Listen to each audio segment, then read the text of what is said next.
It is officially Daytona Speed Weeks, and tonight we kick off the American Sim Racing Series Sam Maxwell Custom Truck Series, live here on 3 Wide TV. Hello everybody, I'm Tanner Sharp, and joining me in the booth is Mr. Peter Short, and pushing all the cameras back in the production truck is Mr. Carlos Acosta. Peter, welcome to Daytona. Tell the viewers, what do you know of this place? Well, I know that we were here last week in the SMS Cup Series here for these ASRS boys, but let me tell you, Daytona can really be characterized by a few things. One thing is a restrictor plate, which leads to a lot of drafting. And unfortunately, drafting leads to the big one. Last week we saw some fairly sizable collisions impacting a decent portion of the field. Hopefully we don't see that here tonight with these trucks, but these trucks drive a lot differently than the Cup cars that we saw last week. These trucks have a much bigger hole in the air, which leads to bigger drafts, bigger runs, and easier passing, as you can see on board here with Sam Maxwell. He sucked up right to the back of that number 11 Tyler Sobel. And it really makes for a lot of bump drafting, as you can see here in the corner. That's something we're going to have to keep an eye out tonight for, and a little bit of strategy. Do you want to be ahead of the big one? Do you want to be well behind the big one? Of course, you don't want to be in the big one if and when it does happen. But we'll get to see those strategy calls played out here tonight for 60 laps, 150 miles around the 2.5-mile Daytona International Speedway. There are some drivers who say they want to win at Monaco, and there are some drivers that they say they want to win at Indianapolis, but a lot of drivers, especially in the oval racing world, want to say they won at Daytona because this is such a legendary place. We're going to have a number of drivers here tonight for the Sam Maxwell Customs Truck Series. I'm actually counting a little over, going to be about 35 drivers approximately here tonight. Daytona's no joke. Usually it don't matter where you qualify, but sometimes it does when you're in the draft and you're in the middle of that pack. It can just bust out to be wild and everybody's crashing. So you kind of want to start towards the front a little bit, take your time, and be careful on the bump drafting because you don't want to accidentally hook somebody. Yeah, definitely. Qualifying is one of those things that doesn't matter too much here at Daytona, especially if you're mid-pack. If you're between 10th position and 30th position, it doesn't really matter much. But for those people who will be starting inside the top 10, it is fairly important because you get that early track position. Being out front early on can get you ahead of any form of big one there might be early on. So these drivers will definitely be out there on track trying to get some jitters out of the way early on. As you can see, Alexander Pelican, he's trying to practice pinning. That's definitely a good thing to do here at Daytona because you want to get those spins on pit road out of the way early on. And definitely not have them creep up in the race if we do end up getting a green flag pit stop. Pitting here at Daytona is more important than just up there racing on the racetrack. You have getting on pit road is going to be a crazy thing because you're going from about 185 approximately within the draft down to about 60 miles an hour on pit road, and then you got to get into your pit box. How difficult has it been for you, Peter, in years past here at Daytona? Yeah, getting on pit road can make or break your race here. Last year in the 3-Wide Racing League, which is one of the leagues that we broadcasted last year, I actually won a race here at Daytona, and I made a lunge down pit road. Basically braked the last possible second to get onto pit road, but my entire race hung in the balance of my 4 brakes getting my car woed down. Here at Daytona, the race is won or lost on pit road if you get green flag pit stops, because it really, you have to throw the dice here to get out front. I mean, getting track position here at Daytona can be absolutely vital, and if you can throw everything you can getting on pit road, it can win you the race. But at the same time, if you're just 5 miles per hour over the speed limit, it can cost you. Even if you're 1 mile an hour over the speed limit, it can cost you. You can lose your race and get that black flag, end up laps down, out of the lead draft, and it can really make or break your race, like I said. Well, certainly can there, Peter. And I've been on the unfortunate end here in Daytona so many times throughout the years in trucks, Xfinity, and also Cup. I've also even ran out of gas coming to the white flag off of turn 4. That cost me the race. But I actually won Daytona earlier this year in the Impossible Racing League that is also broadcasted here on 3Y TV. So as my first points of paying win here in Daytona, and it happened in a truck. So I know how these trucks draft. Realistically, they have a better suck up than the Cup cars, and that's a great thing. It produces great racing for sure. But you got to be careful on all the bump drafting that you're going to do out there. You don't want to do it in the corners of the racetrack. We're racing under the lights. It's nighttime, so cooler temperatures means there's more grip in the racetrack, so cars can really maneuver and do what they want to do. So handling should not be an issue whatsoever. Practice times should not even be concerned because you're going to be in a draft, and that draft is the main important thing.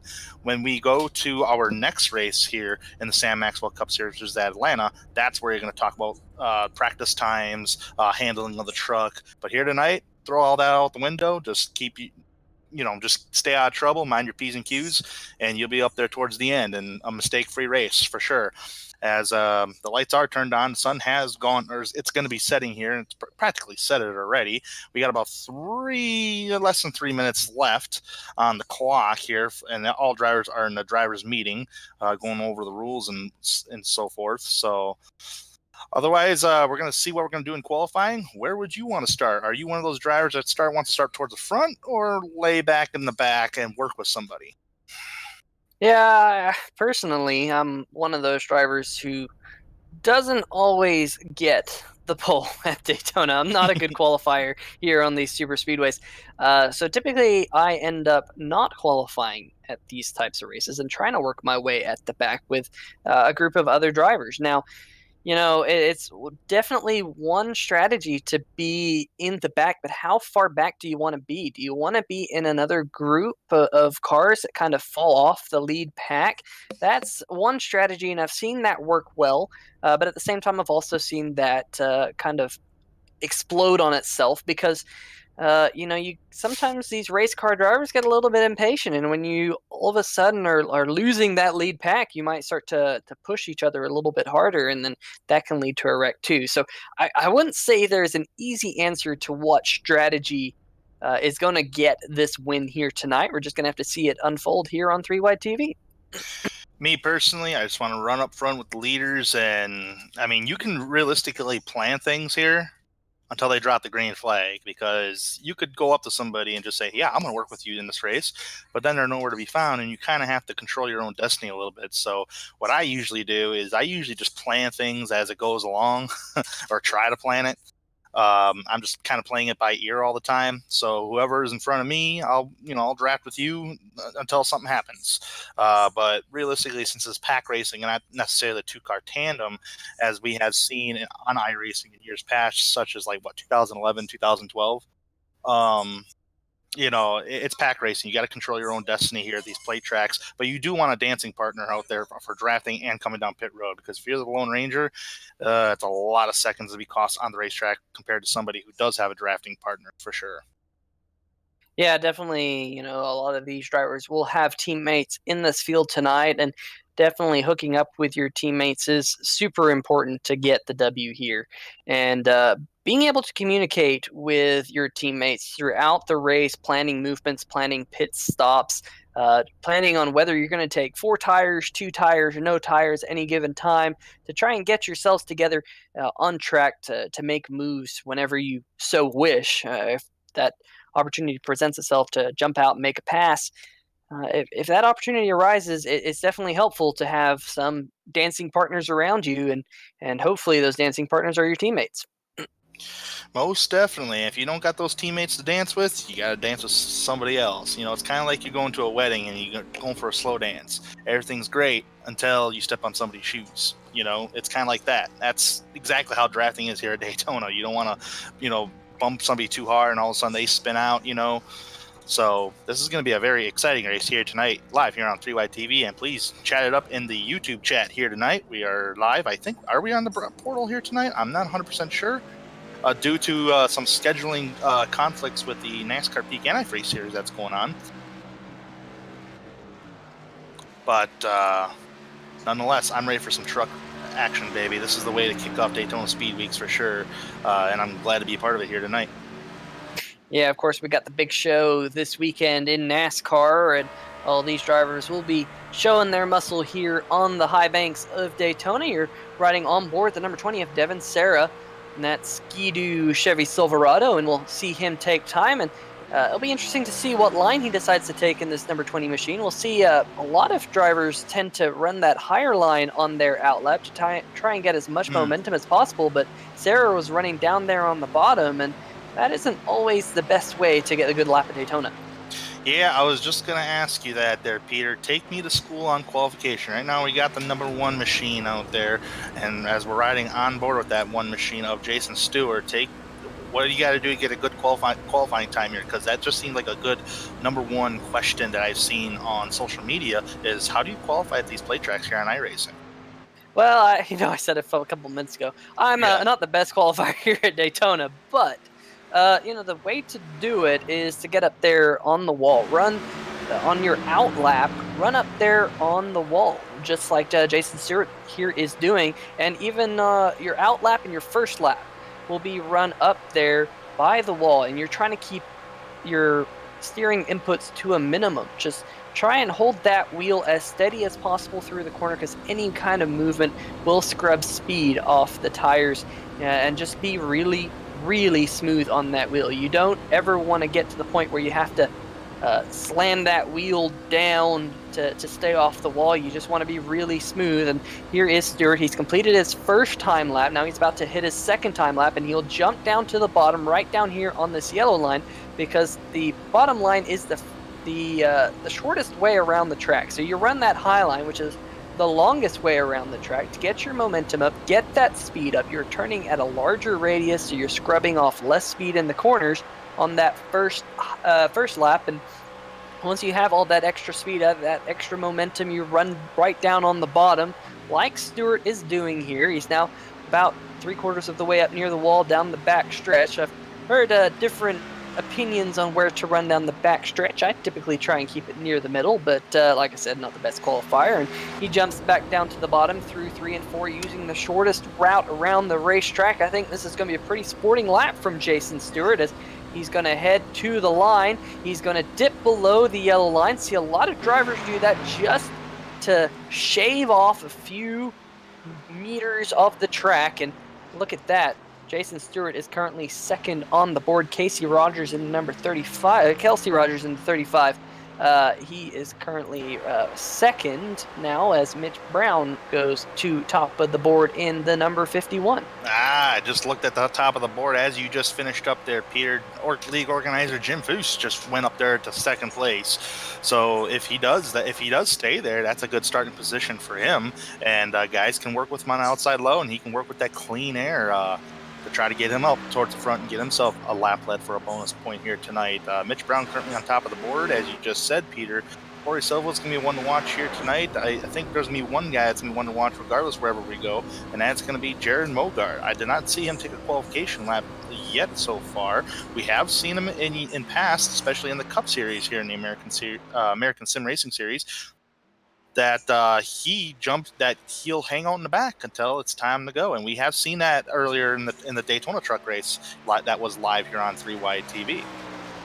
Yeah, we saw that last week in the Cup Series. Definitely took his time in that number 00, but when it really mattered, he got that number 00 up to the front. And as you were talking, Tanner, we had Jonathan Holstein in the number 73 machine take that truck to top of the charts. Great qualifying lap for him, as he is currently pacing the field. We have about a little less than 5 minutes left of the qualification time here. 22 drivers have decided to take a qual time.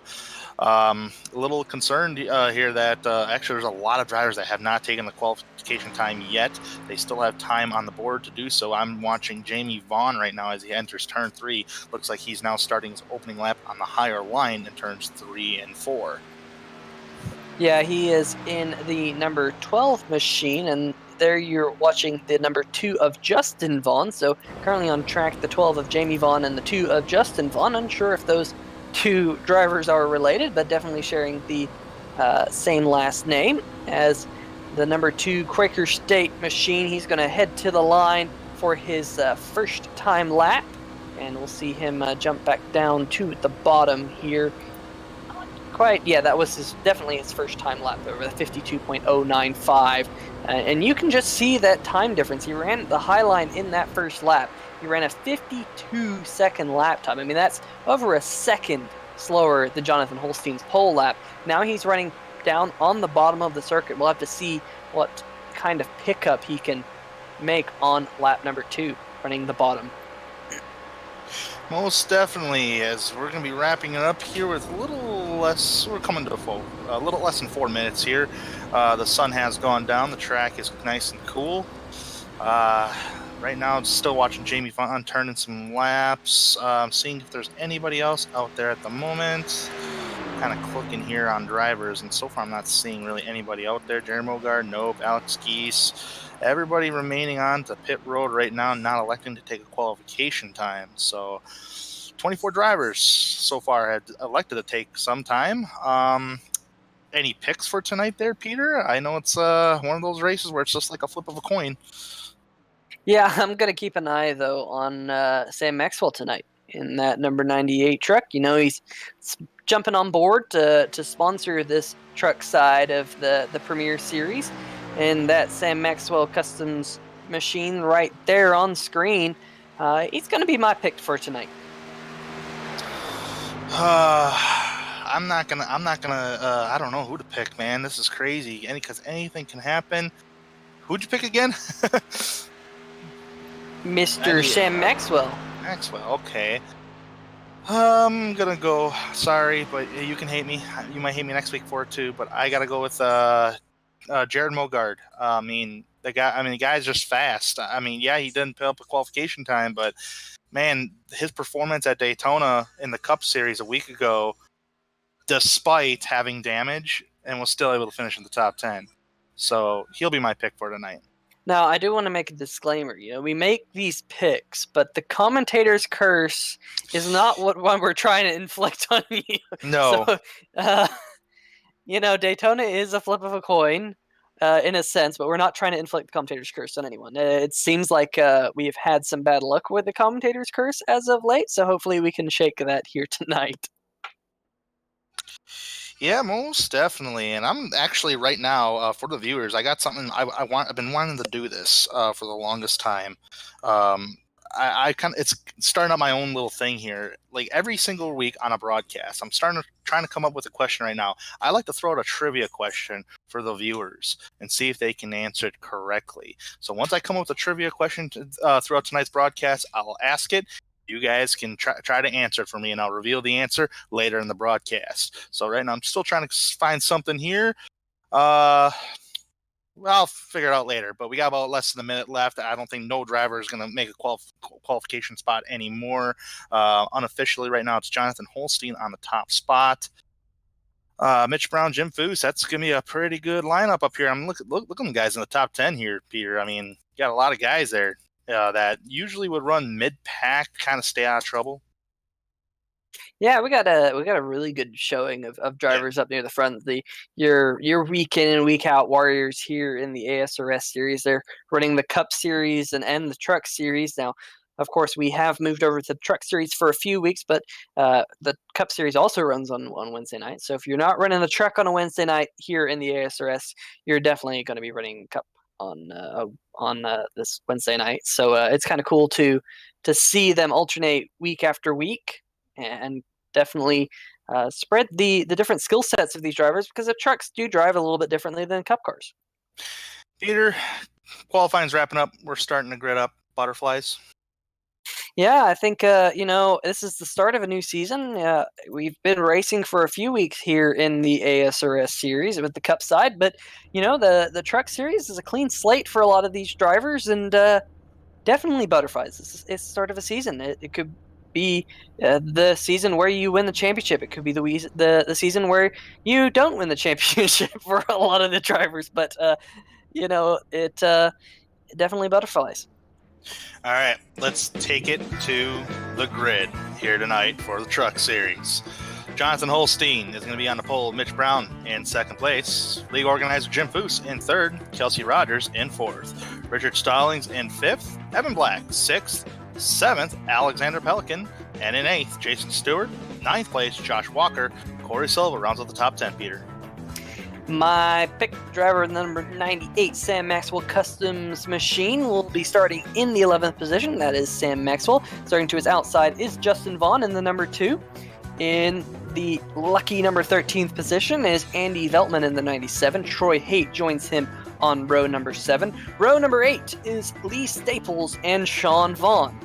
On row number 9, Pete Baskins in the number 3, and Devin Serra in the number 20 alongside him. As we go on to row number 10, we have Jared Haggerty and Edward Bray.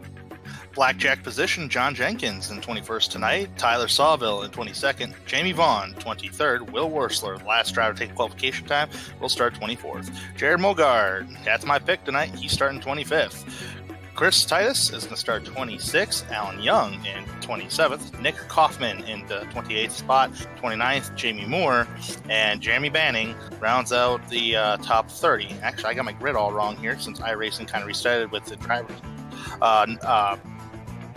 Not taking qualification time, but I'll finish out the stuff here. Alex Geese is 31st. Nick Curling's going to be 32nd. Jack Wells, 33rd. 34th is Kevin Mingus. 35th, Christopher Lane. Clarence Bonner is going to be in 36th. And 37th and final driver is Scott Haller. And I do believe Jeremy Banning, Kevin Sargent, and Travis Rucker are the go-home drivers for this evening's event.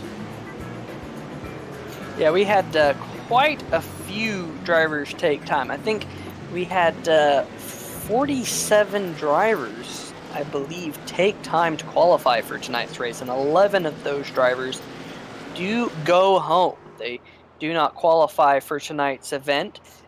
Great field here for the start of the Sam Maxwell Customs Truck Series. Most definitely.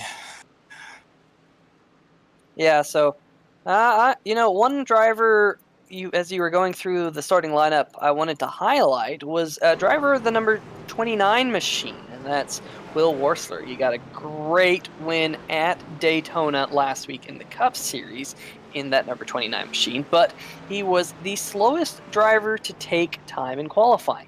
I think that kind of goes back to playing those strategies just your way, and maybe Will's thinking about possibly hanging back a little bit early on, so he ran a slow qualifying lap time. We'll have to keep an eye on that number 29 machine throughout this event and see if we can break down his strategy.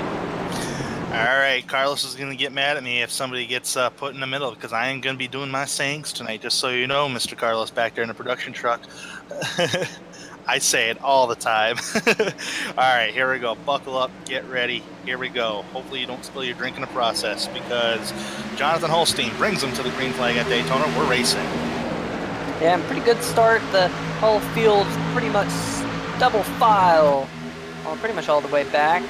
Near the back, they get a little bit single file, but up here at the front, we're seeing a push already. Mitch Brown in that number 51 machine, that high line holding tough. Kelsey Rogers in that number 35 machine right behind him. And the 92 of Evan Black is the third car on that high side. They got a great run down the backstretch. Look at that high line as everyone starts to fan out. Andy Veltman in the number 97. He's going to duck out of line. I think he's going to drop to the back here, but that high line able to get a really good run as Mitch Brown decides to abandon that high line and jump down to the inside. Oh, man, yeah, and right to the front, Mitch Brown, that inside, he's going to guard that inside row as they come off the fourth corner of the racetrack. 73, a little bit aggressive on corner exit of the bump drafting, but he did back off just a little bit as Mitch Brown leads the first lap of the night. One thing about these trucks that these drivers are going to have to keep in mind is because they suck up a little bit better than the Cup cars, you can actually stay right on the back bumper of everyone else. Even through the corners, so that can lead to some bump drafting in the corners, which can sometimes be a problem if it's not done very well. But at the same time, because you're tucked up right behind another truck, you can get some overheating issues, and you can really make some pushes work if you stay tucked up, but you can't do it for too long because your engine will start to overheat. boy, that high line was working high and fine, nice and fancy, because that 35 car, or truck, excuse me, Kelsey Rogers really carried legs down the back straightaway, but lost the momentum as they entered the corner. Mitch Brown leads another lap. Some drivers are really hanging out a little bit. They're not doing aggressive bump tracking. The only one I'm seeing that's really aggressive on the bumper and really sliding up the racetrack a little bit, that almost made contact with Kelsey Rogers, is that 73 truck of Jonathan Holstein. Although these drivers are doing pretty good for the most part on the bump drafting. A little wiggly there from the 73 truck I'm seeing on the bottom side of the racetrack, but otherwise it's been clean and green. Yeah, it might just be early race butterflies, you know. Once you've got a couple laps in here at Daytona, you start to settle into a rhythm. Just find what the car in front of you is doing. When you're the first truck behind another truck, it can be really difficult, especially when you're following as close as Andy Holstein is to the back of the number 51, to learn what that truck's doing in front of you. You know, the 51, because he is leading the pack, he just has to hit his marks similarly every single lap, so the 73 can get a good gauge on what he's going to do on entry into the corner. Boy, Rogers is really trying to utilize that high line, and he's doing a very good job at it. But you see how he's not really side drafting too much because, well, I mean, he's just keeping that car straight, and that's what's carrying the speed down the straightaways. If he was side drafting on the straightaways, the 92 truck behind him would be a little, they'd be a little bit slower than that inside row. So the side drafting is not playing a part right now, but watch for it as the race goes on. Yeah, we definitely saw the 29 Will Worthler do a fantastic move for the race win last week, using a little bit of side drafting to his benefit. And we said the same thing last week. These drivers didn't really use much side drafting early on. They kind of wanted to stay away from each other, which kept the carnage down to a minimum. And I think everyone just kind of was being patient, but we definitely saw it at the end, and it eventually led to the race-winning pass. So I think you're spot on there, Tanner. I am counting 26 cars in the lead draft right now, and that high line is sitting nice and pretty. The 01 back, or the 24 car back there, along with the 01 of Christopher Lane, have starting to lose the draft just a little bit. Then you got the second pack behind them, but that high line is really forming up for a group of drivers up there, and boy, they are almighty fast because they're almost dead nut to the line, with the exception of the cat out front, and that's Mitch Brown. Yeah, we got about 4 trucks really formed up on the inside. The number 16 of Alexander Pelican is a little bit further back. He's the 5th car on the inside line. That outside line, though, they're pretty well formed up, about 6 or 7 cars deep. So we'll have to see how that outside line is able to battle the inside line. We saw the inside line be really strong last week here at Daytona, and it typically is on a night race here on the repaved version of Daytona. Ooh, almost contact there as Kelsey Rogers and Mitch Brown got a little bit. Oh, there was some contact there with the 73 and the 35, and I think they got really, really close. It looked like contact on my screen, and everyone able to keep going cleanly. Yeah, there was certain contact, and I did see the Holstein has a little jitters going on there when he goes left, right on the track like that. But a lot of the times, that's not just Jonathan doing that. That's the air playing a factor with these trucks, because there's so much air. When you're going about 191 miles an hour, there's so much air going around the trucks. It's really making the trucks dance around, especially on the straightaway. So, and it's very difficult to follow that line that the person in front of you is actually doing. Yeah, I'm watching a little bit further back in the pack, and it looks like maybe Josh Walker in that number 58 truck, he's running really high on the racetrack. In fact, he's running the 3rd groove, while most of the drivers in front of him are running the 1st and 2nd groove. I'm wondering if that 58 truck is just trying to back out of it. Maybe he's seen what's going on at the front. He doesn't want to be a part of it for now, and just want to take his time, because we're still early in the going here. We got 150 miles here tonight, and we're just now about 20 miles into this one, so plenty of race left to go for some of these drivers. There's Andy Veltman in the number 97. He's actually dropped out of the lead pack. He's 31 seconds off the lead at this point, and we saw him dip down below the yellow line on the first lap, and he's lost that lead pack, so we'll have to keep an eye on that 97 and see how he progresses, because once you lose that draft, Tanner, it's like you're a parachute. You're making it a longer day. I mean, I understand you want to hang on the back, but you want to try to stick with somebody as close as possible and try to keep with that lead draft. The big one can happen at any time, but you still want to draft that lead pack so you can understand, put yourself in position to be there at the end. Otherwise, if not, and it's just you guys drafting, or even if you're by yourself, and that pack up front just has too much of a strong draft. It's going to blow past 2, even 1 car. So you really want to try to stick with the lead pack as much as you can throughout this race. Yeah, a 4-car train will definitely lose out to a 18 or 20 truck train that we see up at the front. But it seems like we're starting to see some of these lines break apart just a little bit. We're riding on board with the number 1 of Jason Stewart, but it seems like the drivers are not able to stay attached like they were a little bit earlier. I don't know if those trucks are getting a little bit hot, so they're having to add a little bit more air into the front radiators of those machines, or whether handling might be coming into effect here, or maybe they've just decided to calm things down a little bit and start to ride, as we're just now on lap 10. Look at Kelsey Riders goes to the front, man. He got clear of the 51.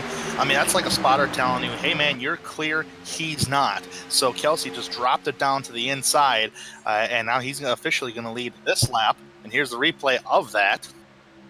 Got a nice big push down that back straightaway, and boy, he took advantage of it. Now he's up towards the front. We've already seen how difficult it is to try to get the lead on that higher side. It's possible to do, but it takes a lot of work. Yeah, it was a great run and great work from Evan Black and the 1 of Jason Stewart to get that move made. But I think Kelsey Rogers said, well, I'm clear low. I'm just going to jump down here and take it. Oh, look at the 51. Mitch Brown, he's going to move up to the high side here. He cut in front of Evan Black, so we'll have to see if the 51 now can repay the favor and get back up to the front of this race. Man, oh man, that was a great move by Mitch Brown to do that. He got cleared, jumped to the outside, keep that track position. I mean, this is about 190-mile-an-hour chess game. You know, where are you going to put your truck? Are you going to use the higher line, use the low line with these pack of trucks? As they're coming up on some lap traffic here pretty soon. I've seen lap traffic be an issue with lead packs before on iRacing. So hopefully there's a notification sent to Andy saying there's a big train coming behind you. Yeah, this week, in fact, all the drivers were informed that if you are one of the slower cars, you need to stay high on the racetrack. We're seeing Andy Veltman staying up in that 3rd groove. We saw some drivers last week have kind of a different strategy. As 97, he's going to get swallowed up by the field. He will go 1 lap down here at Daytona already, just over 25 miles into this one. And you can see how that 97 truck is just so far off the pace because he has not had the draft. But he will hopefully be able to pick up that draft and hang with them and see if he can get a lucky dog. Yeah, it's going to be a long day for that 97 group, Andy Veltman for sure. Nonetheless, as the side-by-side racing continues up towards the front, Holstein's a little jittery on the inside there. The worst times I'm seeing that 73 get a little jittery and push up the track is exiting the tri-oval. Right now he's not on the bumper to the 35 truck, which means the outside row is going to get the jump. As you just seen Mitch Brown jump towards the inside, he's going to take the lead again. Yeah, if I'm these drivers, I'm going to keep in mind, because that number 92, Evan Black, has pushed 2 different trucks to the race lead, and he's really done so by sucking right up to the back bumper and just removing as much air as possible between those 2 trucks, and he seems like he's doing a great job of it. And if I am a driver out on the track, if I'm ahead of that 92 with a couple laps to go, I'm definitely going to see if I can make my move with him, because he's definitely pushing these drivers to the front, as he's done twice here already. And give that last lap to Evan Black, who led that lap by 7 1/1000ths of a second. So good job, Evan. He's still riding high and mighty on that high line with Jason Stewart behind him. The number 94 of Corey Silva's there. And behind Silva, you have the 45 machine of Nick Curling. That is down on the outside line, the top 8 cars there. To the line once again. This time it's going to be Black once again. Yeah, we are 2 by 2, about 7 rows deep still in this race. And, that's one great thing about Daytona, is it puts on this type of action. I mean, look at that from our aerial cam. just all these drivers side by side. We're currently only 2 wide, but as this race continues, I wouldn't at all be surprised if we get some 3 wide action as this race goes on, because these drivers are definitely showing us what they're made of here tonight in this Sam Maxwell Customs Truck Series.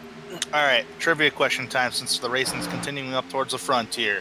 Everybody knows what the 2000 Daytona 250 truck race was famous for, that big accident on the front straightaway with the big old fire buildup. I'm sure you guys remember that in the trucks. That was probably the most famous part of the race, but does anybody know who won that race? I'll reveal the answer later in the broadcast. Well, I'm glad you asked that question because I don't know the answer, and I'll be looking forward to find out the answer too.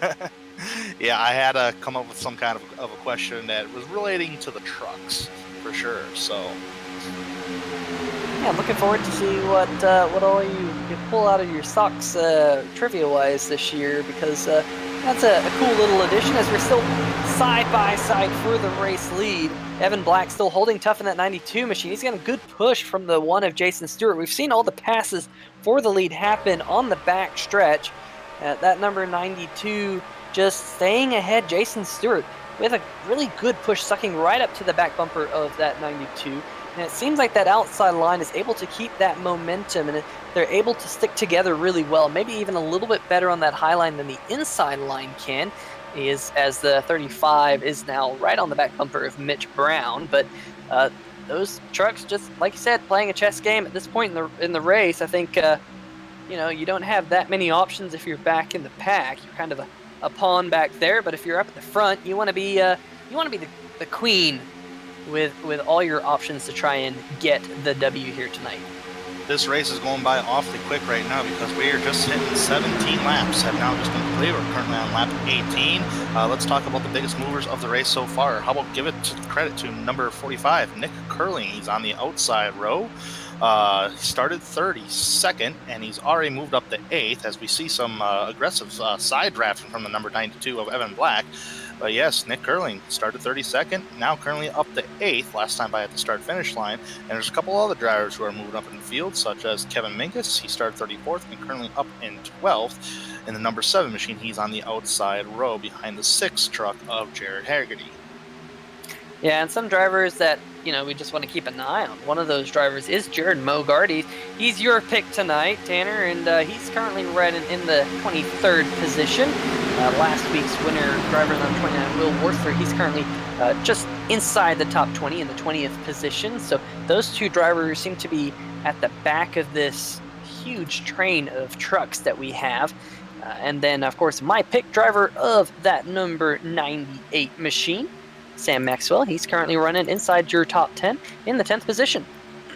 He's just on that inside row right now. He's got nowhere to go. I mean, he could probably take it in the middle, but that probably wouldn't be a wise move at this stage of the race right now. So he's just riding in line, just following these trucks that are ahead of him and hoping that there isn't any kind of contact, because he could be involved in that in a heartbeat. Once a big accident occurs, it's you're practically just praying to get through it. That's just a product of this restricted plate racing. I mean, Will Worthler and Jared Mogard there, right in the Hornet's Nest, being just outside just inside the top 20, around 20th, 23rd position. That area, I call that area the Hornet's Nest, because if something breaks out in front of you, it can be really difficult to avoid. But everyone doing a great job keeping everything nice and clean here in these trucks as we reach just about the 1/3 race distance already. In fact, I'm sure some of these drivers might start to think about if this has the green flag feel to it, you might be thinking about making a pit stop here fairly soon. It's still definitely early to make a pit stop now, but what is the fuel window like, Tanner? Well, the fuel here tonight, yeah. What is the? I'm curious what the fuel load here tonight would be. Depending upon what the fuel load is. If it's 100%, it's going to be about 40 laps on a tank of fuel. But if it's less than that, it's going to be under 40 laps for sure. I don't have the information on the fuel window or the fuel cells right now, but I reckon it's going to be around the 40 lap mark. Realistically, you'll hear drivers get on the radio and just say, hey, I'm going to pit. You want to pit with me?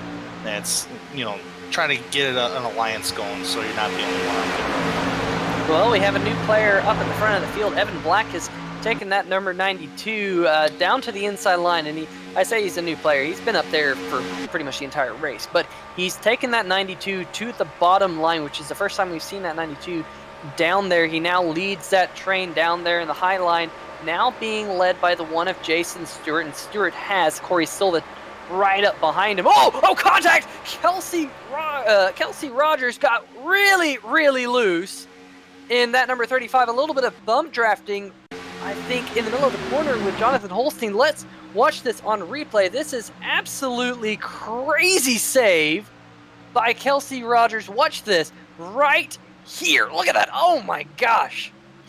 Yeah, that's the product of the aggressive bump drafting right there, Peter, is because when you bump draft so hard, we're 3 wide. Yeah, we're 3 wide for the race lead. Look at Mitch Brown going up the middle with Jonathan Holstein. Oh, they're really tight. Look at this, the 73 of Holstein, and it's not going to work. But somehow it does. They're still trying to make contact. I was going to say, I don't know if I'm going to trust these guys to go 3 wide right now, man. This is crazy because we got already the number 1 already in the middle. He ain't got drafting help. And the 94, Corey Silva. Oh, that inside line stacking up there. Everyone having to check up there. Back to 2x2. The 73 of Jonathan Holstein now leading that outside line. What just spectacular driving by all these drivers to keep those trucks going straight, because I felt like that was a slow motion threat happening over basically an entire lap, but everyone sorts it out, and we're still green here at Daytona. Strung them out, though. Yeah, I'm sure some of those drivers a little bit further back said, I think I'm gonna lay back a little bit for this one, but man, that was crazy. That inside line though now starting to form up and be strong. Keep an eye on that 42 truck right there on the inside row, 3rd truck. Man, if he gets a nice push and he's able to clear that 73, he should be. I mean, if I was him, go ahead and jump out, see what you can do, because there he goes. I called it right there.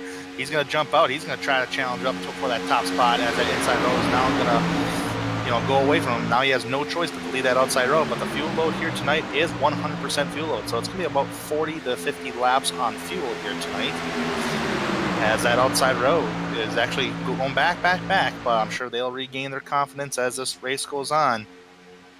Yeah, Kelsey Rogers was just tucked up underneath Jonathan Holstein, and he decided to jump down to the inside line, and that really took away the steam from that high line.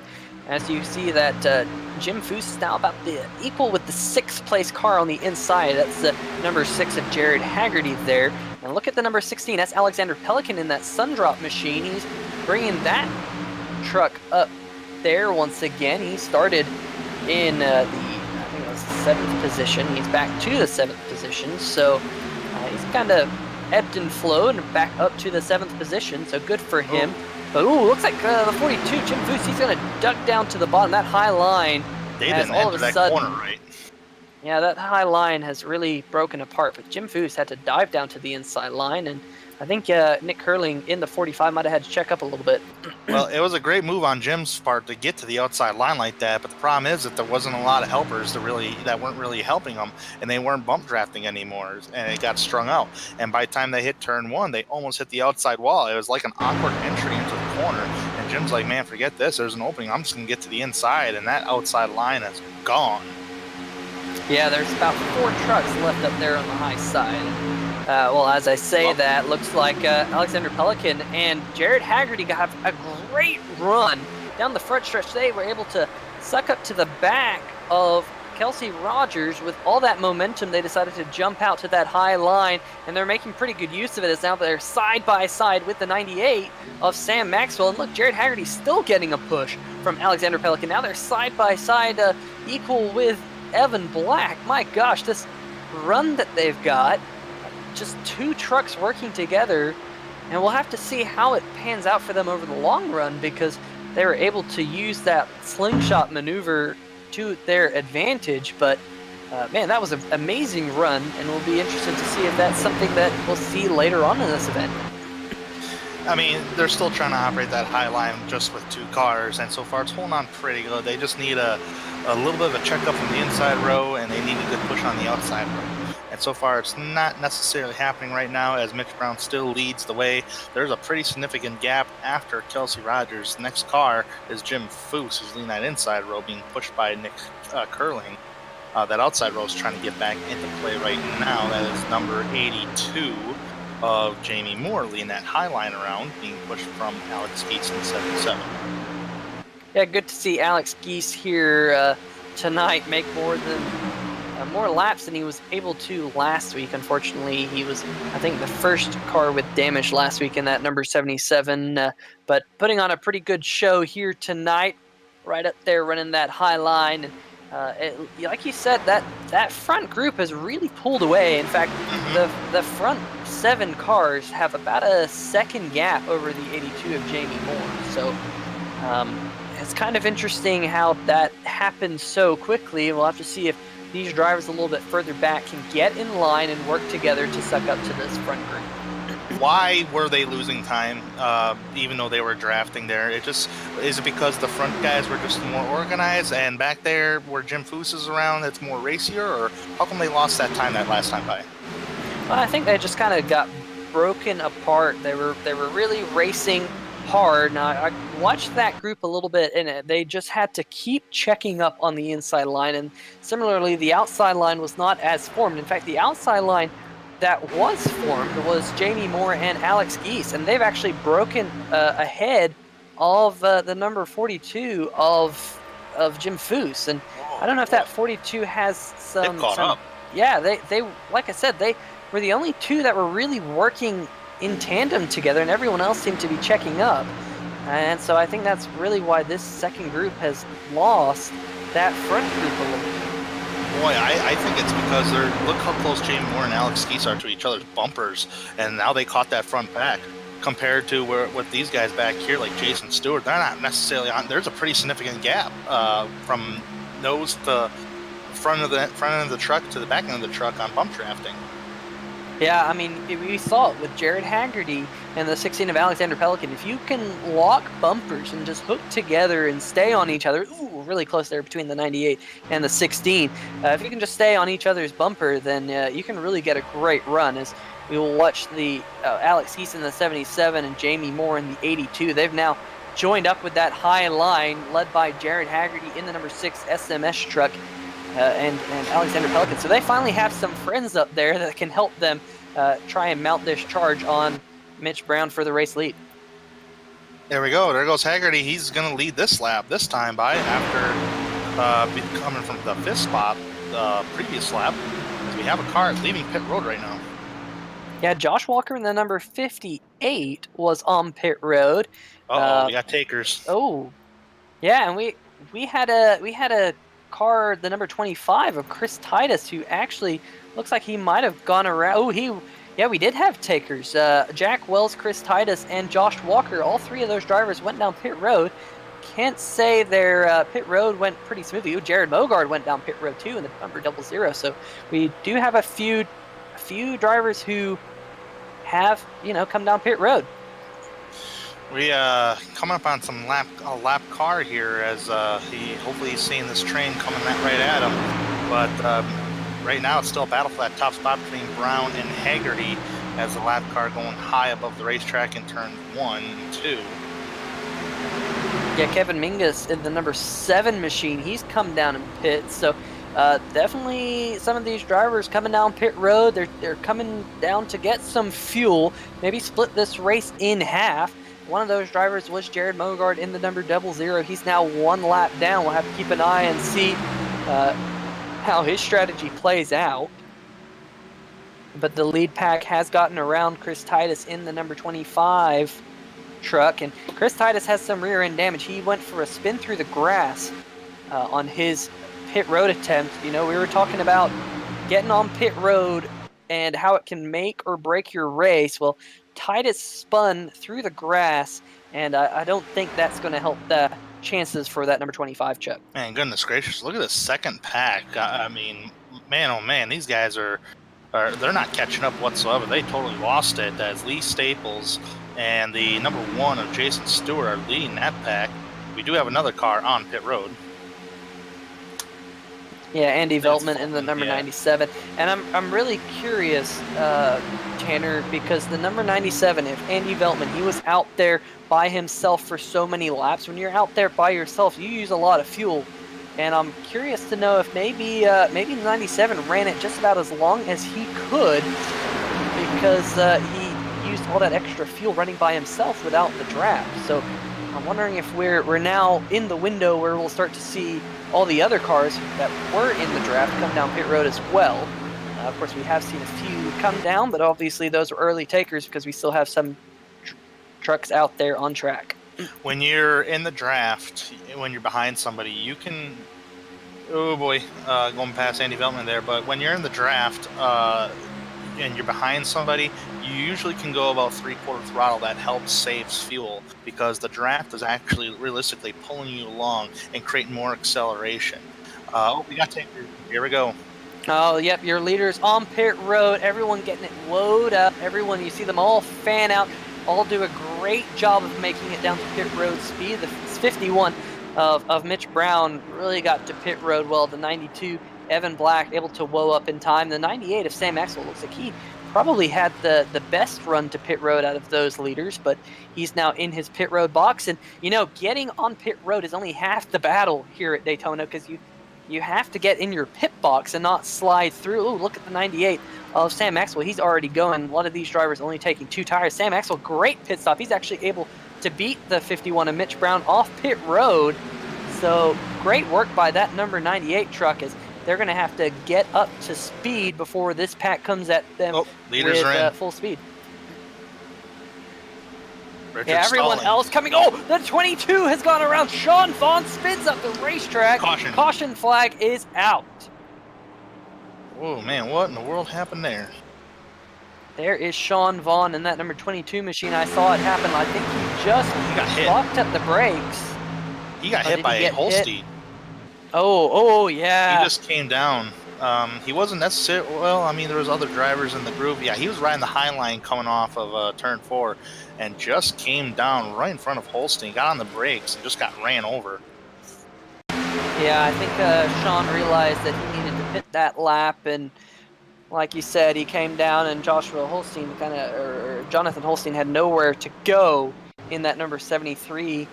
Kind of an unfortunate wreck there. Everyone was doing such a great job of getting to pit road, and ooh, man, look at that number 3.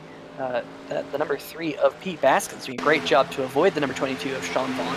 But that is really gonna throw a wrench in this race because I don't know how the different pit stop strategies are going to work out. Well, right now, Lee Staples, all the way, who's leading the race right now, all the way to 9th place. Jamie Vaughn in the 12 are going to pit right now, and that's going to relinquish the race lead to Jason Stewart, as it should according to live timing and scoring here. But we still have to wait until it gets all fanned out because there's drivers who elected to stay out, and then you got a caution. The drivers who had pitted did not go a lap down. Yeah, we did have, well, some of the drivers who did pit, like Mogart, yeah. they did go a lap down, but they're going to take the waiver round, so they will be back on the lead lap, and they should be able to make it on fuel from here. So we'll watch to see how this race off pit road goes. There is the number 73 of Jonathan Holstein, your pole sitter. He's got a fairly beaten up front end now with that contact from the number 22 of Sean Vaughn. So it'll be interesting to see how much damage he gets repaired, how long he's going to stay on pit road. So I'm sure that number 73 truck isn't going to be too happy with that damage that he accrued with that contact. Richard Stallings is going to actually be the race leader at the moment, who stays out. He just pitted about a lap ago. So to Alexander Pelican, Sam Maxwell, your pick there, Peter, and Mitch Brown, Jason Stewart, the top 5 currently. So those are drivers who have stayed out. The drivers who did come in, the first driver that came in was Lee Staples. He's currently 14th at the moment. Yeah, I was just mentioning it, a lap or 2 ago. Getting on pit road can make or break your race. And, sometimes you understand that as a driver, and sometimes you try and push it a little bit too much, and it can lead to accidents like that one. But you know, it was great to see with this amount of drivers in the field. I'm glad we were able to get that far into the run without having a caution. Really, everyone doing a fantastic job of keeping this race green. Now we have 23 laps to go. Everyone will reset. All those drivers that we saw laying back early on in the race, I don't really think they can lay back anymore. I think they've seen that these drivers up at the front, they do a pretty good job of keeping it clean and green, and it's go time for the whole field. This race is only 60 laps, and we're already on lap 39, so we got about 22 laps to go officially right now. Once we complete lap 39, that's 21 laps to go. So we're coming down to it. You got to get to the front. You've seen how difficult and what of a train wreck, really. I shouldn't say call train wreck, but more like a roadblock to get to the front. Now it's time to make a shining moment here, but the problem is with that is it triggers everybody to be aggressive, and when you're aggressive, sometimes it can lead to mistakes that leads to the big one. But hey, we've seen some aggressive driving this year in the ASRS SMS Cup Series side, and some absolutely spectacular finishes. I mean, we've seen some great racing out of these drivers this year. So you say the word, the big one, but you know, these drivers have shown that they have the talent to go out there and race side by side and keep the race green. And I know every single driver in this field wants a green flag finish. They all want to stay green to the end. They all want an action-packed race. So hopefully we get it here when we have about a 20-lap shootout once we go back green. All right, so back to my trivia question here. The 2000 Daytona 250 truck race was infamous for the big truck accident that happened on the front stretch here in Daytona. Who actually won that race? The answer is... Can I get a guess in real fast? Go ahead. I'm going to say Kurt Busch. Kurt Busch finished second in that race, so you were close. It was Mike Wallace who was driving a Ford in that race. He has 5 career NASCAR Gander Outdoors Truck Series wins. So that's pretty cool. It's a pretty cool piece of trivia. I did not remember that. Driving for Team ASE Racing at the time. That owner was Jim Smith. Oh yeah, that was a good-looking truck too. That was a really good-looking truck. That was definitely one of those trucks that was really had a really good paint scheme and really put on a good show for the brand. I remember back in the day I used to drive his truck in NASCAR Rumble, which was, I think, the first real console game to feature trucks. And it was a really good game if you never tried it out. That was back when I was a young whippersnapper. All right, let's reset the field here. We have the 1 to go signal, and we're going to come to get the 20 to go mark. Richard Stallings, you're currently your race leader. Alexander Pelican in second. There's your pick there, Peter. Sam Maxwell in third. Mitch Brown in fourth. Evan Black, fifth. Jared Haggerty is in sixth. Kelsey Rogers is in seventh. Jamie Moore in eighth. Alex Keith ninth. And rounding off the top 10, Nick Curley. Production truck asked where my pick was. My pick is currently on the lead lap in 28th position. So he's got a work cut out for him right now as Jim Foose is trying to get back to the spot where iRacing is telling him to go. Speaking of Jim Foose, he was a front runner through a majority of this race. He's back there in 27th. That caution hurt him because he pitted. So here we go. Coming off turn 4. And it's going to be all Richard Stallings who's going to come and take the green flag. Peter, bring him to the green. All right, that number 17 truck's going to slow them all down, slow them all up before he's hard on the gas. And it's a great restart by that number 17, but that inside line a little bit broken up between that 17 and the number 98. And that outside line led by Alexander Pelican, he's got Mitch Brown tucked up right behind him as that 98's finally gotten to the back bumper of Stallings. And oh man, look at that. The 98 is glued to the bumper of the 17, just literally pushing that number 17 to the front. That number 17 almost got clear of the 16, but now they're side by side for the race lead as that outside line forming up pretty good. Only 3 trucks up there, but they're all pushing each other and getting a lot of momentum. But man, looks like that inside line, that last minute push by Sam Maxwell is going to push Stallings out front.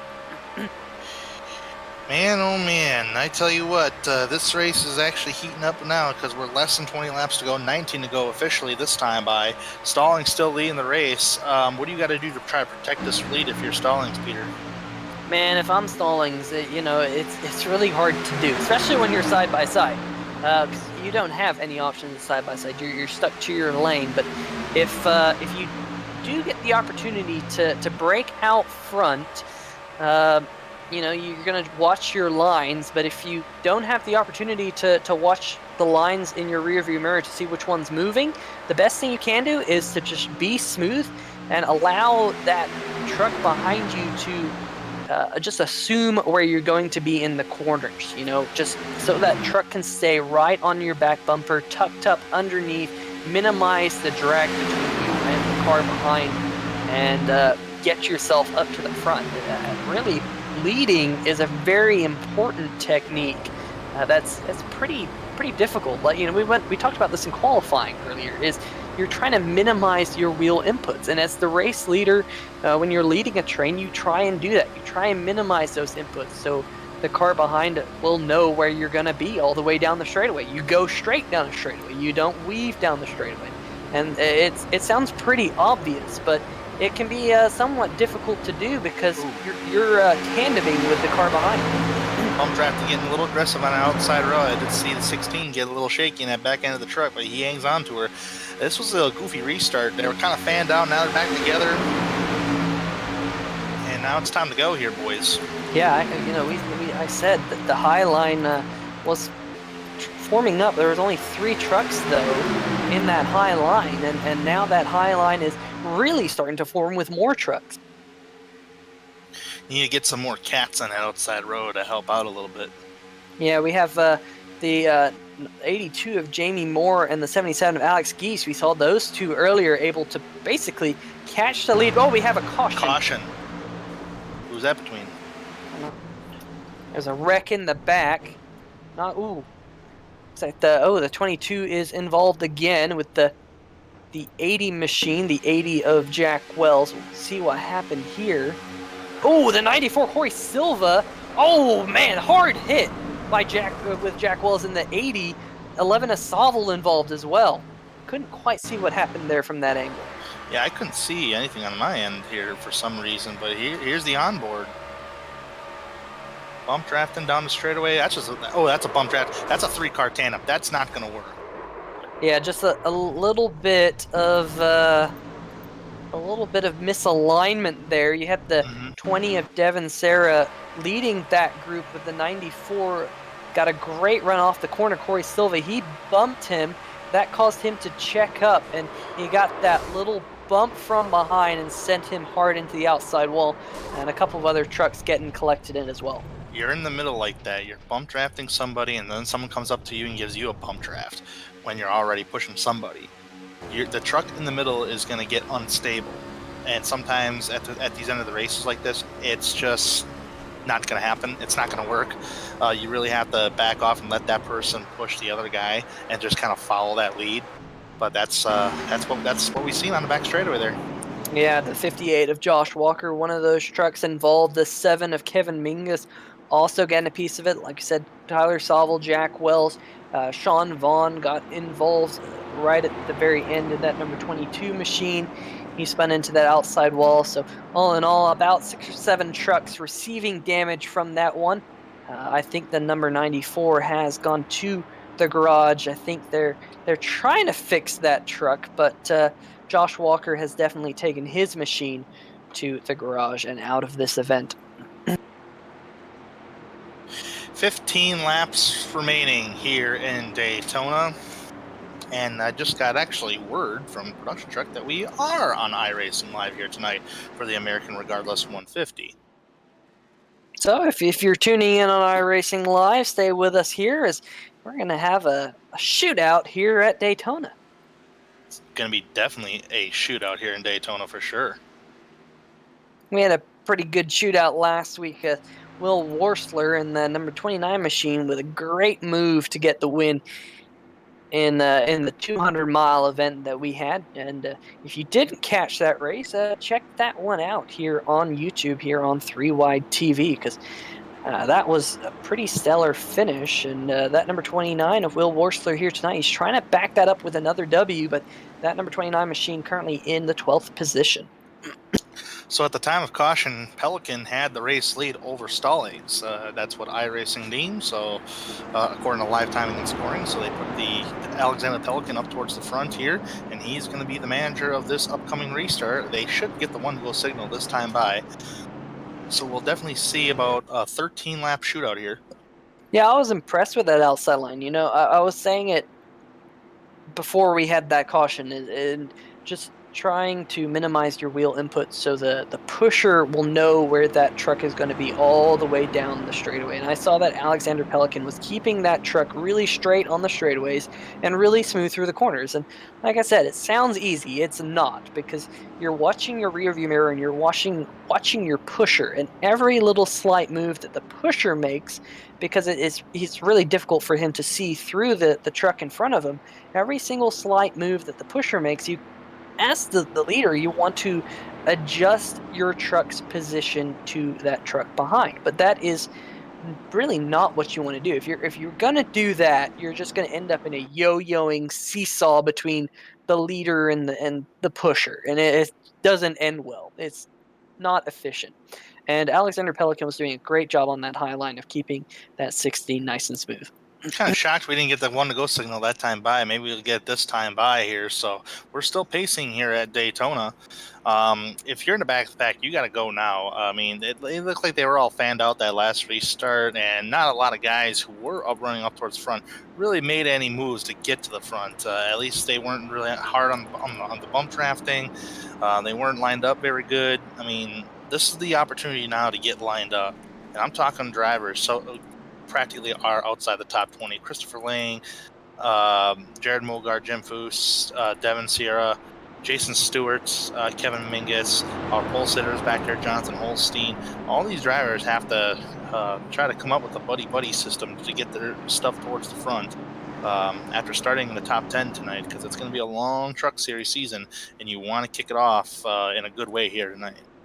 One truck that I've kind of kept my eye on tonight, because he's been he played a different strategy when we had that long green flag run, and that's Scott Holler. He was in a smaller group a little bit further back in that number 5 truck, and he's one of those drivers. He has to start making this move. He can't wait for the big one anymore, because the big one probably could end the race. You're so far back now. You've kind of made your bed by staying back so long in the race. Of course, you never really know how it's going to turn out, but for Scott, he's going to have to really go for it and see if he can get a good finish out of this one in that number 5 truck. I tell you what, I dropped back with about 10 laps to go one time. Carlos, you were that Simpossible League in the trucks here. Carlos, you can back me up on that one. Fell back like 10 to go, and finally made my way back up towards the front with 5 to go. So it's possible to do. Just got to work hard at it and just keep trying, keep nipping at it. Yep, as we have a good number of trucks still out on track. We have 29 trucks on the lead lap. Tyler Sauvel is in 30th. I think he has pulled that number 11 truck off track, as has Sean Vaughn. Actually, no, Sean Vaughn, excuse me, in that number 22, he is on track, but he's, I think, the only truck still running more than a lap down. In fact, he's the only truck not on the lead lap. He's in the 31st position. He'll just get up to the 30th position this time by, but 29 trucks. That's really good at this point in the race. Pelican, Stallings, Brown, Maxwell, Haggerty, the top 5. Black, Rogers, Staples, Moore, and Geese rounding out the top 10.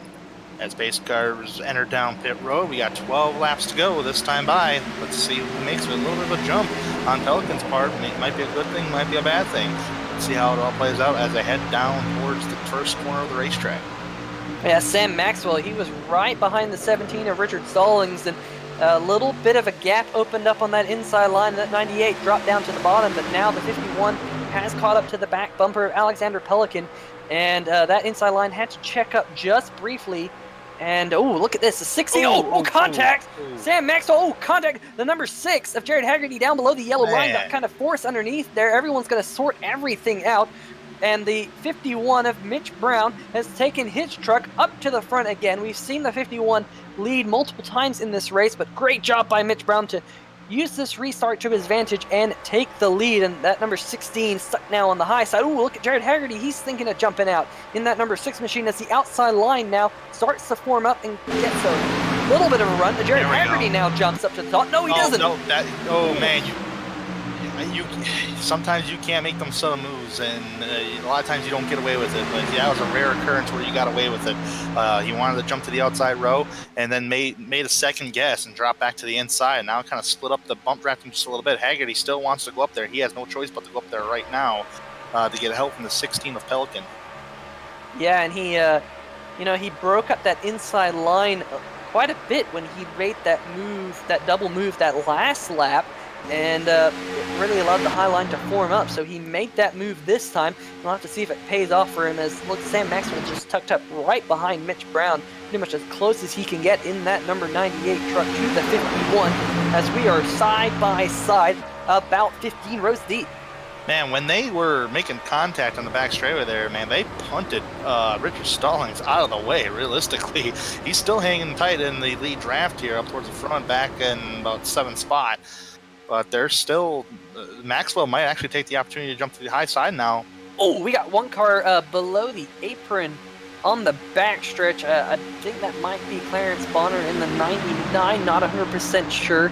But everyone sorts it out back there as we're still side by side up near the front. The 51 of Mitch Brown, though, holding very strong in the race lead. But here comes Jared Haggerty. Great run out of turn number 4 by that number 6 truck.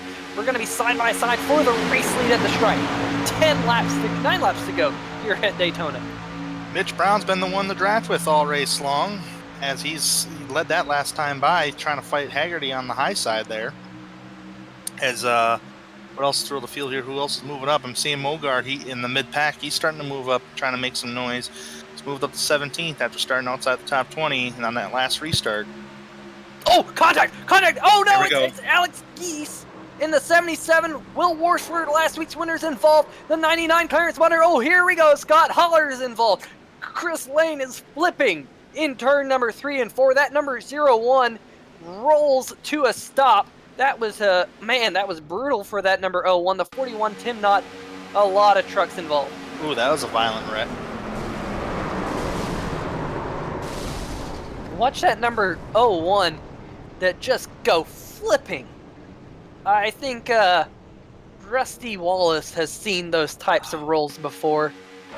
Man, that was From what I've seen, the 77 pulled to the middle lane. He was just technically following the truck behind him. Well, there was enough room on the bottom for the number 92 of Evan Black to get to the inside, and 77 looked like he tried coming down. There was slight contact, and that's what triggered the big accident.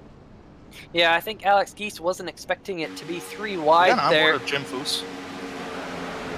And he just went 3 wide there very briefly. Not sure if he didn't get the call from his spotter, which might have been the case. We'll have to keep an eye and see if we can get an onboard with Jim Foose. Yeah, I was watching his 42. onboard, and man, he's going to ghost right through these guys due to all the net coding, but he did receive some slight contact in the right rear quarter panel. Oh man, no, that should have been a wreck, but he got lucky right there. Yeah, there is that number 42. Looks like that truck is fairly clean still, so pretty lucky. But yeah, this is the big one here at Daytona. And we are gonna have a shootout. We will go back green, I do believe, but definitely taking out quite a bit of trucks. Looks like the number 3 got a piece of it as well. Pete Baskins riding on board with that's the 92 of Evan Black. The door just opened up there really briefly underneath the 77, and Black decided to fill it, and it was just 2 trucks going for the same real estate down the back stretch, and made a little bit of contact, and off they went. You got to fill that hole. You can't leave anything open for anybody, and that's exactly what happened right there. Black just took advantage of the situation, and 77 looked like he came down just a little bit, slight contact, and it triggered a big one. It's just the product of this racing. It's just one of those deals. It's just a racing deal. That's all that was. Yeah, that is basically, about 9 laps to go at Daytona. You have to go. It's go time, and if the door presents itself, you're gonna take it, and you can open the door for those types of opportunities to put yourself 3 wide or so on and so forth. And because inevitably you'll either drop back if you open the door, or if you're the one filling the hole, sometimes things like that can happen. All right, well, we're coming down to it here. We're going to get 6 laps to go here. I'm keeping an eye on the pace car, as it is actually on the backstretch with the pace lights still turned on, so we're still under yellow. Might get the one to go signal this time by. That's a possibility. Nobody did pit unless they have damage. Seeing tons of drivers, good trucks a lap down or more at the moment. This brings it down to 24 trucks on the lead lap. That's going to reset actually right now, so about 23 trucks on the lead lap right now. Yeah, there's like you said, decent number of trucks on pit road. One of those being the one of Jason Stewart. We've seen that truck here strong today. He got quite a bit of damage to 92. Evan Black, he didn't get that much damage in that number 92 machine, but he definitely took a decent amount of time on pit road to get as much of it fixed as possible.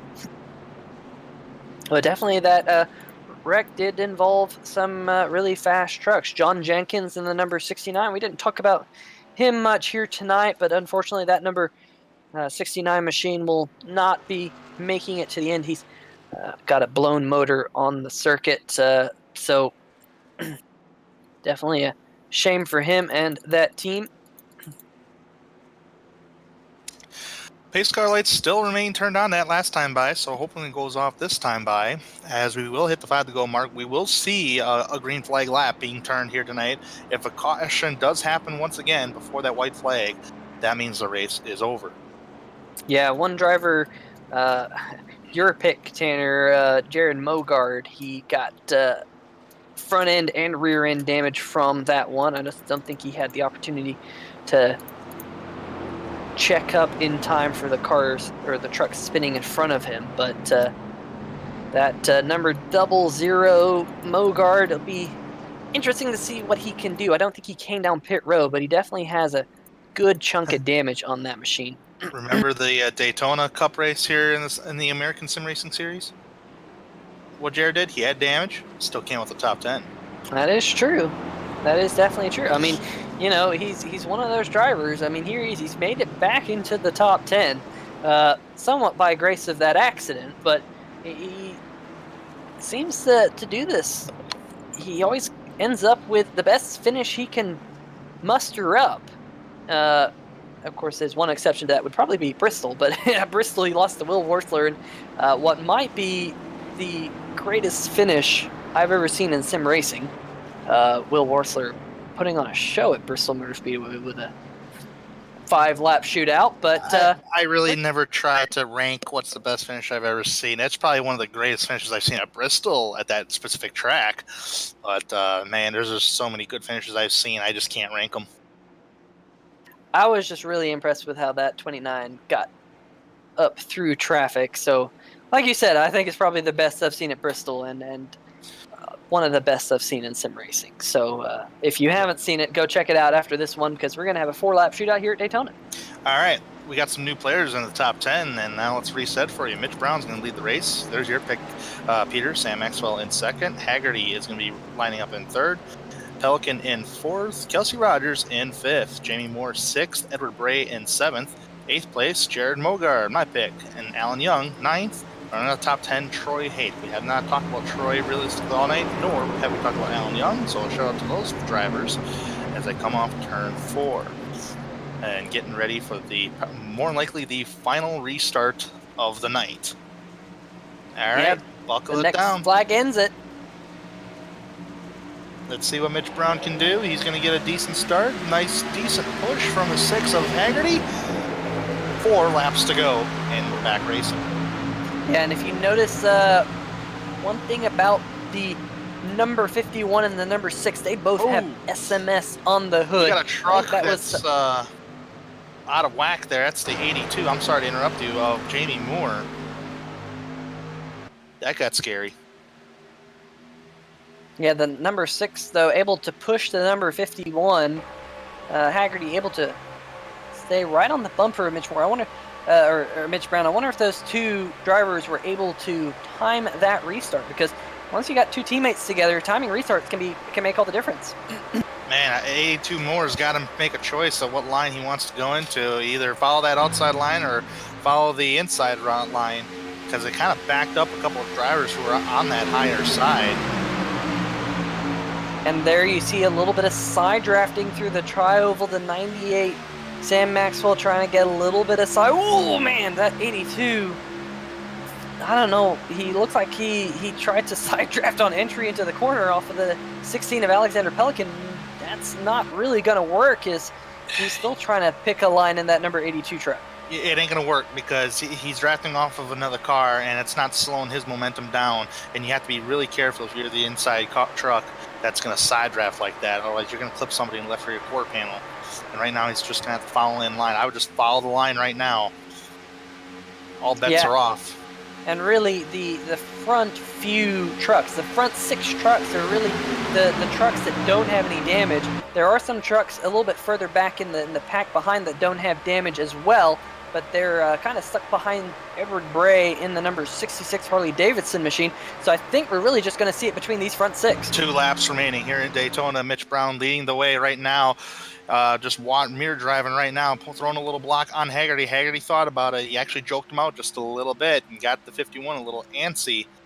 And now left on the high side goes the number 35, Kelsey Rogers. He's going to fall in line behind the 82 truck as the laps wind down. It is going to be coming to the white flag lap, coming off turn number 4, 3 miles to go. Yeah, Sam Maxwell here in the number 98 truck. I think he kind of stacked up the trucks behind him because I think he's going to lay back to try and get a long run here on these front 2 trucks to try and get the slingshot in that 98. Number 12. We're on the final lap. Flag, no caution. As the 98, there he goes. He's going to make that slingshot move. He laid back. He's going to get help from Alexander Pelican. But here comes Kelsey Rogers in that number 35 truck to try and fill the void on that inside line. They're going to be side by side for the race lead. The 98 has pulled side by side with the number 51 halfway down the back. Look at Alexander Pelican with a great push in that number 16 machine, but he's got no help behind. Let's see how these 2 trucks on the high line can muster up against the 4 on the inside. Man, that 6 truck drifting up is hurting that outside row. But let's see what happens here. Coming to the stripes, it's going to be Mitch Brown winning Daytona of the first race of the season. Haggerty 2nd, Maxwell 3rd. Yeah, man, when Haggerty washed up just a little bit, like you said, it slowed it down. Yeah, they weren't able to get that side draft on that outside line, because getting that side draft through the corner there, if you're on the outside line, can make all the difference. But Haggerty was able to just nudge them up just a little bit, break up that draft off of the side of that number 51 truck. And, man, that little move might have cost that outside line dearly. And it's going to lead Mitch Brown to victory lane. Big time good performance by Mitch Brown all night, leading a ton of laps, staying up towards the front, putting himself in a position to win this thing as he gets a good old high five from the 20 machine. Who was that 20 machine? That was the 20 machine of, gotta look at my list of drivers here, of Devin Serra. But nonetheless, go ahead. It's not very often where you can say that you led the most laps at Daytona and got W. That was a really good performance by that 51 tonight to keep it clean, keep it out front, and play the lines to the best of his ability. And just get that 51 out front as the 51 and the 6 do some celebratory donuts. One of Jason Stewart going to join in. That's one way to do donuts there, Tanner. Absolutely. Let's let Mitch celebrate just a little bit longer here, but I want to pull up the 2nd place driver, Mr. Jared Haggerty. I'll bring him up, their production truck here. Give me a couple of seconds here. Bringing up Jared Haggerty, who finished in 2nd place tonight. Jared, what a wild race, man. I do believe you pushed a teammate, if I'm not mistaken, to the win there tonight, working together. Tell me about them closing laps up here tonight. Oh my goodness, guys, that was crazy. But I mean, I just had to stick with Mitch there. We had the the advantage of being in the same channel, we came up with a little bit of a strategy right there at the restart. But it was a good race overall. Started 19th, worked our way up through the field all night, just keeping it clean, and came away with the top 3. I'm happy.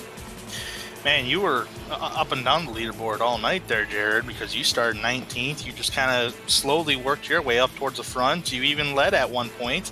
How tough is it to draft in these trucks? I know it's a lot better than the Cup cars here on iRacing, but these trucks seem to draft fairly decent. It just takes a lot of help from different drivers on a high line to make it work. Tell me all about it.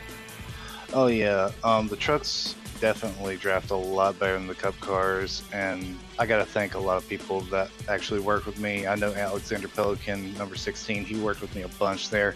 Give a big shout out to him. But overall, these cars are just, these trucks are just great to run, especially here at the super speedways. I'm really looking forward to see what they'll do on the half miles, see if they're any better than the Cup cars, and hopefully we can actually get a win this season. All right, now we wrap up Daytona. You're probably thinking, I just want to get out of Daytona now. It's a good points-paying night for you. On to Atlanta next week. Tell me all about how you think you're going to do well at Atlanta, and can you get the job done there? Atlanta will be a tough one.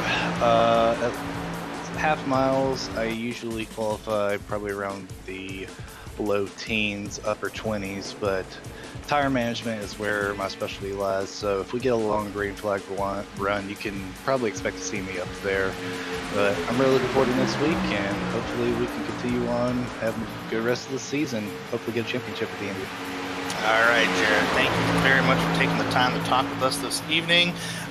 Congratulations on the second place finish, and we'll see you in Atlanta in a week's time. All right, guys, take care.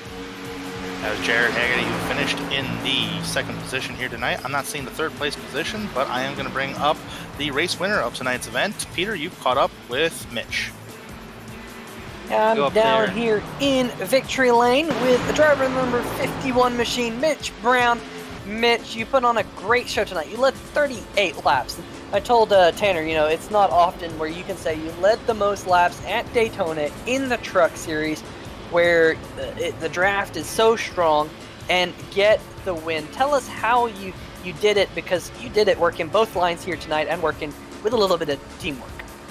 I just, man, that was a very fun race. I tell you what, I just took whatever we did last week with the Cup cars and kind of just brought it over here to the truck series. And I wasn't gonna be tonight. I wasn't gonna let anybody win this tonight. I wanted to really win this one today.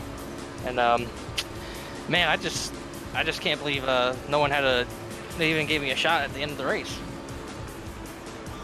Yeah, you guys put on a really good show. Talk us through that last restart. I think it looked like you and Haggerty timed that restart, and that's really what was able to get you 2 trucks out there at front. Was that y'all's game plan there? Oh yeah, that was the game plan. I know that getting that restart was, pretty much essential to getting that win. But also, I noticed on that last lap, kind of talk us through the last lap, because I'm sure you were just watching in your rearview mirror, but I think Haggerty might have moved up just a little bit. Was Haggerty looking to possibly get around you there? It was a little bit of cat and mouse down the backstretch, it looked like. Yeah, he was trying to get around me, but he said he was getting a little hot, so he couldn't really get a huge run out of me. I wouldn't be surprised if he got around me and passed me. It's the last lap, anything can happen, and teammates go out the window. Yeah, I have passed my teammate to win at Daytona on the last lap before, so I've kind of been in the second position there before, and I can definitely agree with that. So, you've now won Daytona in trucks, and this is the start to a fairly long truck season for you, but we have Atlanta coming up next. How do you feel? Can you carry this momentum onto Atlanta, and what are your thoughts about that type of track? Because it's a completely different racetrack. I hope we carry this momentum. Atlanta's a good track for us. We're just gonna take it race by race. If we can win Atlanta, great. If not, we're just gonna try to get the best finish we can. It's a long season. We have to, finish first. You first must finish. That's our goal. Try to finish as best we can. The the regular season and then set up for the playoffs. Absolutely. Well, you catch all those playoffs here on 3Y TV. And Mitch, before we let you go, you got some shout-outs for us? Oh, of course I do. I got sponsor shout-outs, so gotta thank everybody at Dirty Bird Sim Racing for putting this mighty fine truck together. Gotta thank Seb Marketing Solutions for sponsoring the car as well. Mayhew Tools, Dunleavy's Truck and Trailer Repair. Can't thank my teammates enough for helping me out tonight. Can't thank Jared Haggerty enough for pushing me to the win. Can't thank guys like Sam Maxwell, sponsor of the series as well, and Evan Black for helping me during the middle of the race. So anybody that I forget, I'm sorry. I'll buy you a bottle of champagne after the race, okay? All right. Well, there you hear it. Hopefully you're one of those people that Mitch forgot to give a shout out to, because you got a free bottle of champagne. Woohoo! And I'll be joining all of you people after the race. But anyway, Mitch, we thank you for joining us. Congratulations once again, and we'll see you next week. All right, take care, guys. Thank you. All right. Well, I think Tanner Sharp has caught up with your fourth place finisher, driver number 35, Kelsey Rogers. Yeah, Kelsey Rogers. Hopefully you have a copy there. And man, started fourth, finished fourth, up and down the leaderboard. Got the opportunity at least to lead a lap here tonight for sure. But man, that was definitely an up and down battle for you here tonight, especially towards the end of the race there, where drivers are kind of just putting each other out of the way, just trying to stick their nose in there to see if they can get up towards the front. Tell me all about it tonight. Hey guys, yeah, it definitely didn't seem like there was a whole lot of friends being made out there tonight. It was seemed to be every man for himself, but everybody kept it clean, which is good. Gave you guys a good show to end it on, and yeah, congrats to Brown. How was the race overall for you there, Kelsey? Just like I said, you look like you were up and down the leaderboard there, but sometimes there are some struggles on pit road, but you weren't one of them. You actually pitted with the leaders and stuck with the leaders all night long. Take me through your focus here tonight. Yeah, I didn't think it was going to go to a green flag pit stop, but when it did, I was trying to decide how much fuel to take there, and I didn't take a full tank, thinking everybody was going to come off pit road at the same time. I also thought I had 2 tires selected too and didn't, so I didn't take any tires, but didn't really seem to matter here. After that, just kind of held on through the melee and finished it up. Good old Daytona. Yeah, good old Daytona, but a great points paying night for you as well, along with Jared Haggerty, who we spoke to earlier. It's a good points paying night, and now we move on to Atlanta Motor Speedway. How do you feel about your chances at Atlanta?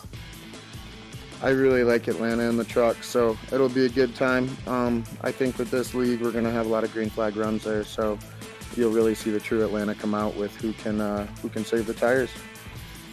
Oh yeah, for sure. Well, Kelsey, thank you very much for taking the time to talk with us here this evening. Congratulations on the top 5 spot, 4th place to be exact, and hopefully we'll get her done next week at Atlanta. Hey, thanks guys, and thanks for the good broadcast. All right, that is Kelsey Rogers, who finishes in 4th place here tonight. I do believe we have our 3rd place finisher, our podium finisher. That is Sam Maxwell. Peter, you've caught up with Sam. Hey, Sam. Peter Short up here, and man, you were my pick to win tonight, and you unfortunately came up 2 spots short. But I tell you what, at least the commentator's curse did not strike tonight, although my last name's Short. You're 2 spots short, so maybe it did. I don't know.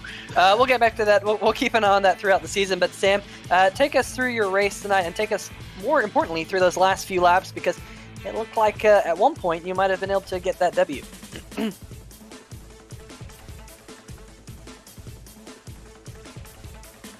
I think we might be having some technical difficulties with driver of the 98, Sam Maxwell.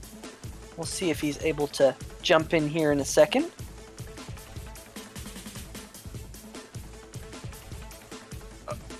Can you hear me? Yeah, we got you, Sam. Were you able to hear the question? Yeah. Going into this race, my goal was to just kind of stay out of trouble and, keep the nose clean and set myself up to be in the top 10 at the end, and then if everything worked out, I would contend for the win. And, it was a lot of give and take up front until we got with like 10 to go, and then it just started getting crazy. Yeah, you guys definitely put on a show for us here tonight. But yeah, that was definitely, really good up at the front. You guys giving some give and take, and it seemed like that's, a good strategy to have. If you can keep your truck clean, you usually end up with a pretty good finish, as we did see the big one finally hit. But what was going through your mind there for that final restart, and what was your game plan to try and get to the front? Were you planning on trying to lead that outside charge, or were you trying to figure out another way around?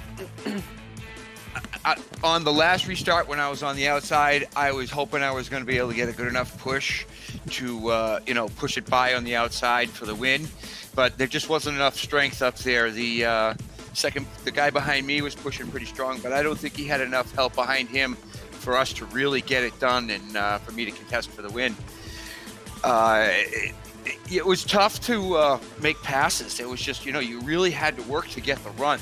The momentum was really hard to come by. Yeah, it definitely seemed like, although these trucks drafted a little bit better than last week's Cup cars, it was kind of hard to get that last little push to get the race lead. But, that's just the nature of super speedway racing sometimes. Next week we go to Atlanta Motor Speedway, which is not a super speedway race, and we've seen you with a good finish earlier this year already, Atlanta in the Cup side of things. What's your outlook for Atlanta here in the trucks? My outlook for Atlanta is different than this place. I'm not going to really relax. I'm going to push right for the front, right from the get-go, push as hard as I can all the way through the race. This place, you kind of have to manage the race. You can't be faster than everybody else. You have to be smarter. That place there, you can outrun them if you're fast. So that's my intent. I'm going to go there and just drive the car as hard as I can and try and manage my tire wear as best as possible. Yeah, we saw you earlier this year in practically a modified number 98 machine, and you still finished up near the front. So I'm sure we'll see you charging up to the front next week in the truck. But before we let you go, you got some shout-outs for us, Sam? Yeah, I'm going to give a shout-out to my friends and family who are hopefully watching. Hello, everybody. I'm going to give a shout-out to the league for everything they do and the shows they put on. They try to do a really good job. And I'm going to plug my business, Sam Maxwell Customs. If you need sim racing steering wheel gear, come see me. Yeah, and if you have not checked out Sam Maxwell Designs, go check him out online, because, guys, tell you, Sam does some awesome work. I've definitely looked at his website and my jaw has dropped a couple times. But anyway, Sam, we thank you for joining us here tonight, and we hope to see you again next week here on 3 Wide TV. Thanks, guys. Hopefully I'll see you next week in the booth after I win. Thanks. Well, there you go. A shot of confidence from Sam Maxwell, driver of the number 98 truck here tonight. Well, Tanner, it was a really good show for Daytona. We had a long green flag run. We had green flag pit stops. We finally had the big one, and ultimately a bunch of fireworks. There was fireworks in the air, and there was fireworks on the track indeed. When it came down to it, with a good side-by-side finish to the start-finish line that allows the number 51 machine of Mitch Brown to get the victory lane. Let's go over the unofficial race results. Mitch Brown, victory lane. Jared Haggerty in second. Sam Maxwell in third. Kelsey Rogers fourth. Alexander Pelican's going to line up in fifth. Alan Young in sixth. Jamie Moore, after starting 29th, is going to finish in seventh. Devin Sierra is going to finish 8th. 9th place is going to be Richard Stallings. And rounding out the top 10, Jim Foose gets top 10 here tonight after a very up-and-down night tonight. In the 11th position, we had driver number 66, Edward Bray. Will Worsler, winner last week, comes home in the 12th position, so not quite able to do the Daytona double. Kevin Mingus finished 13th. Evan Black 14th. Jared Mogard finished in the 15th position. Pete Baskin 16th. Alex Geese 17th. Jason Stewart 18th. Troy Haight 19th. Clarence Bonner rounding out your top 20. Lee Staples finishes in blackjack finish position tonight. That's 21st. Jamie Vaughn in 22nd. And now we're getting to the drivers who are more than a lap down, and that's going to be Sean Vaughn in 23rd, Andy Velman 24th, John Jenkins in 25th, Tim Knott in 26th, Christopher Lane 27th, Scott Haler is going to be in 28th, 29th, Nick Curling, and the 30th spot, pole sitter Jonathan Holstein. In the 31st position, Tyler Solville in the number 11 unfortunately got involved in that wreck with about just under 20 laps to go. Corey Silva 32nd, Josh Walker 33rd in the 58, Chris Titus finishing in 34th, Jack Wells 35th, and Justin Vaughn rounding out the field. In fact, I don't think that 2 truck actually started tonight, but he was the 36th car in the field in that number 2 machine. All the other drivers there, 37th through 40th, Nick Coffman, Jeremy Bannon, Kevin Sargent, Travis Rucker, did not qualify for the show. All right, well, that's going to wrap up for today's broadcast. Got to give a couple thank yous. First off, thanks to the sponsor, Sam Maxwell Customs, for sponsoring the American Sim Racing Truck Series. Also, Sim Marketing Solutions, Driven Designs, iRacing.com, Twitchy Race Reports, iRacingiFlag, Kirkwood Transportation, Coffman Racing Graphics. Thank you guys for sponsoring the league and tonight's event, as well as the American Regardless 150. Thanks to the team tonight of 3 Wide TV is actually Peter and Carlos. Carlos, especially Carlos, because he does all the camera button pushing here. He does a lot of double duty behind the scenes. So thank you, Carlos, for everything you do for 3 Wide TV to bring on the ASRS SMC Truck Series every week. Join us next week, Tuesday night, same time, same place for the Atlanta Motor Speedway. You'll get round 2 of the Sam Maxwell Customs at Atlanta Motor Speedway. I'm Tanner Sharp, Peter Short. Take care, everybody.